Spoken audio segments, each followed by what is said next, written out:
say yesterday are the healthiest people in the world? Seventh-day Adventists who follow the lifestyles of health. Not every Seventh-day Adventist is healthy.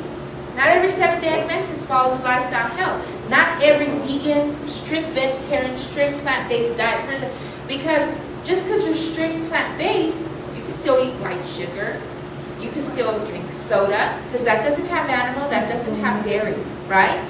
You can still mix your food and drink and eat snacks in between your meals, you know what I'm saying? So just because they're a vegetarian doesn't mean they're the healthiest people in the world, although they have the name Seventh-day Adventist. The healthiest people in the world, according to National Geographic Report, Good Morning America, MSNBC, and the list goes on, are Seventh-day Adventists who practice the lifestyles of health. And we did talk a bit yesterday that you do have other groups who are extremely healthy.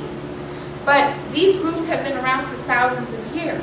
Seventh-day Adventists have been around for 143 years, 147 years, yes, because 1863, 147 years. They're considered to be the healthiest, right where with the Okinawans and the Sardinians and people in Tibet, whoever. But these people have been around thousands of years. In order for Seventh-day Adventists to be right there where these other people who've been around for thousands of years, they have to have a health message that's so powerful, it took them straight to the roof and caused them to be right up there with these people who've been around for thousands of years. That's because God has given us a health message. And that health message, if followed to a T, because she says many do not benefit because they do not follow it out strictly, it saves lives. And so through the weeks we're going to be learning in detail about the plan, and we're going to be going in detail. Not only are we supposed to know the laws of health, we're supposed to know how to properly apply the laws of health. So we'll be going through those in detail. Okay, we have a message separate from the rest of the world. We talked about before, if people come to you with a quick fix, like Monavi, Zango, Mangosteen, this other quick fix juices. Okay, the juices are good. I'm not saying they're good. But who realistically can afford $30 a week for a bottle? This message is supposed to go to the rich as well as to the poor. And let me read that to you. It's in Medical Ministry, page 267, paragraph 1. Listen to what she says. We are not supposed to be adopting the health message of the world. Just because it has the word health connected to it does not mean that Seventh-day Adventists are supposed to adopt it. And unfortunately, most of us have. And we're going to be learning the things that the health world is teaching. And I'm talking about as far as the ones who are plant-based eaters. We're going to learn a lot of things that they're teaching that we have brought into our health messages that the prophet of the Lord says we're not supposed to have. We are a distinct and separate people. And we have the greatest light that no other people, no matter how healthy they are, have. There are other people of other faiths who read our health books. Okay, they read our health books. But they say, well, I like the chocolate. I'll leave that part alone. Or, you know what, I'm still going to use the nutmeg. The vinegar, I think vinegar is good. They don't take all of our health message. They take bits and pieces. So they don't have the entire health message. We have the entire health message from A to Z. And if followed and adhered to, it truly saves lives. Okay, we are told, you cannot teach health reform unless you present the most inexpensive methods of living. And a couple weeks ago we talked about, and this is Medical Ministry, page 267, paragraph 1. We talked a couple weeks about this as well for the canned meats. We talked about this last week. Some people cannot afford, they can't be canitarians and afford all these veggie meats, $3 a can. But they can afford a pound of beans for 45 cents. And that pound of beans will last them a couple of days. And they can afford a pound of rice for 44 and 56 and 70 cents. They can have a whole meal for $1 and still have meals for several days. So we want to use the most inexpensive methods of living. Is that understandable? Okay.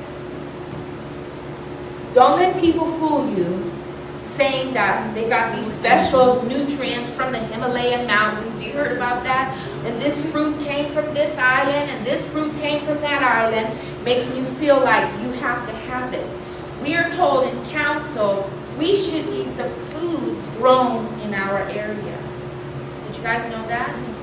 Do you know that they say for allergies, and I forgot to cover this last week, that if you have allergies, you should eat the honey from your area? Have you heard that? Sister Letty, have you heard that?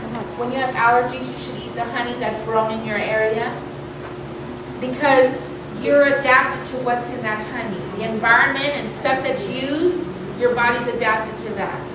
So we don't need the goji berry from another country, and those things are expensive. Yeah. And we have to teach the most inexpensive methods of living. If you make people feel like they have to have the goji berry and the acai berry and all these other things, that exotic fruits and vegetables that come from other islands, then you're going to make them feel discouraged and feel like it's impossible for them to have health. And it's not necessary.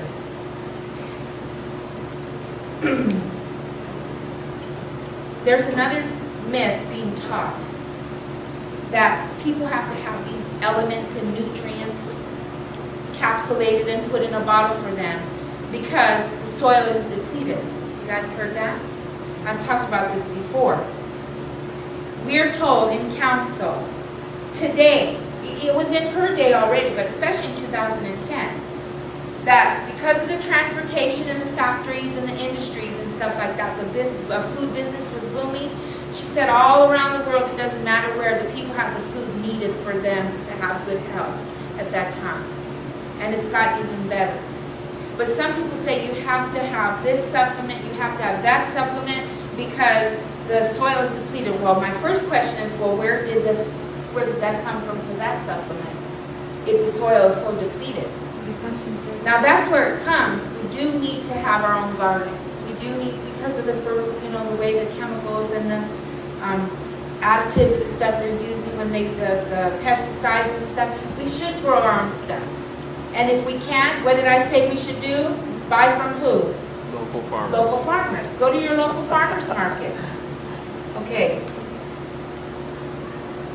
The Spirit of Prophecy tells us in Patriarchs and Prophets that God controls the elements. Your homework for this week is to read, I'm going to send both to you. Supplementation, is it necessary? Parts 1 and 2. Because that's very important to know. You're going to get a lot of people who are going to have all these vitamins in a bottle and all these minerals in a bottle, and they're going to have the Zango and the Amazing, but then they're going to tell you they can't afford to eat. So you can educate them that those things are not necessary to have good health, but they've been brainwashed into believing unless they buy these foods, they're not going to get healthy. And here's another thing. Those Zango and Megacine and stuff, they're nothing but pyramids to make money. That's all what it's about. When Jesus was on this earth, was he here about making money? No, he was not here. And I'm not saying you can't make a living, but when you're trying to make a profit so much that the margin is, here's the cost and here's your profit, it's robbery. And God's people are not to work that way. We should not be hooking up with companies that sell mangosteen and Monavi and the other stuff I was mentioning earlier. What'd you say?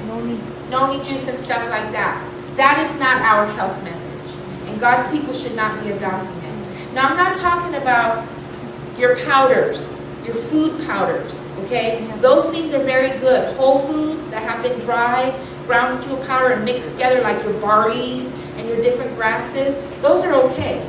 But I'm talking about where they extract something out of a plant and that little peel, and they say they've got 60 items in here. How can you have 60 items in this little peel? Okay, that's what I'm referring to. One of the many delusions being taught today is the argument that supplementation must be given because there are not enough minerals in the soil. If there's not enough minerals, then how did the fruit and vegetables grow? If there were not enough minerals in the soil, you and I would cease to exist because we wouldn't have the food to eat. Because if the minerals were lacking, the fruits and vegetables wouldn't be grown. Does that make sense? Yes. A lack of soils is not one of the reasons. If there's not enough nutrients in the soil, nothing would grow, as I said. Now remember, we talked about this before, Adam and Eve. Adam was about 18 feet, Eve was 15, 16 feet tall. And they even found the casket of Noah here, like 20 years ago. And it had the man, the wife, and 8 people on a boat. They drew it on the casket, and they circled the man, so that's why they believed that that was Noah's casket. Well, he was a big man. He was large. So they have scientific proof. They have bones of humans to prove man was 15, 16, 17 feet tall. Okay, let's keep going. At the height that Adam and Eve were, their bodies required a certain amount of nutrients that a 6-foot or a 5-foot person today cannot handle.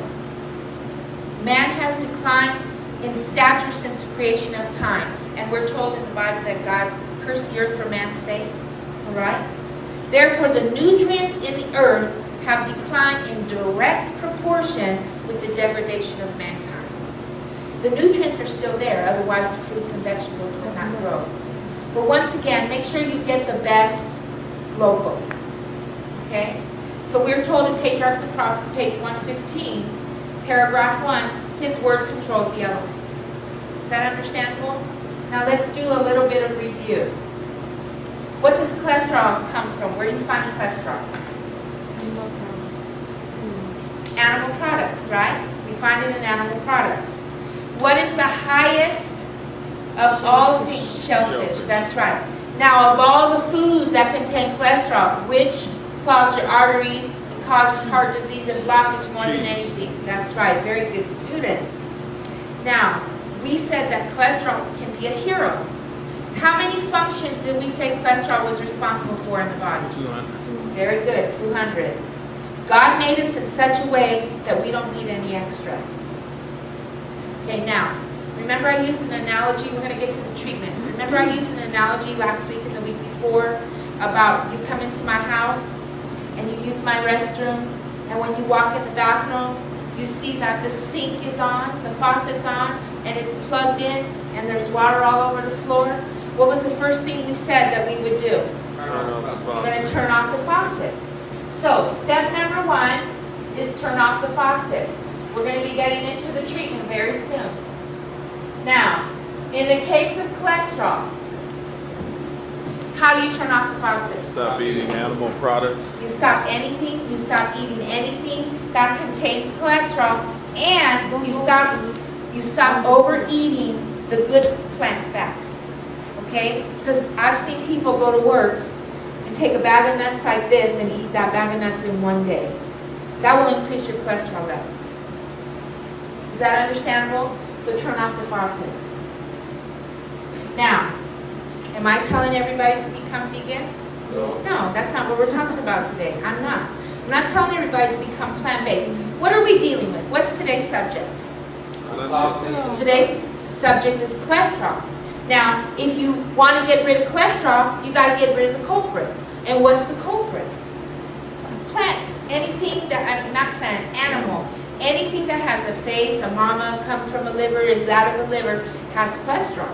So if you want to get rid of cholesterol, you got to get rid of the items that move cholesterol. Same with heart disease. Same with cancer. Eating meat causes cancer. They said you will not overcome cancer as long as you continue to eat meat. Almost every disease, they're saying get rid of the meat. So if you want the most optimal health, you do need to go to a plant-based diet. And there is a documentary coming out in March called Forks Over Knives. How many people heard of it? It's from T. Colin Campbell, who wrote the book The China Study. The China Study is the most exhaustive book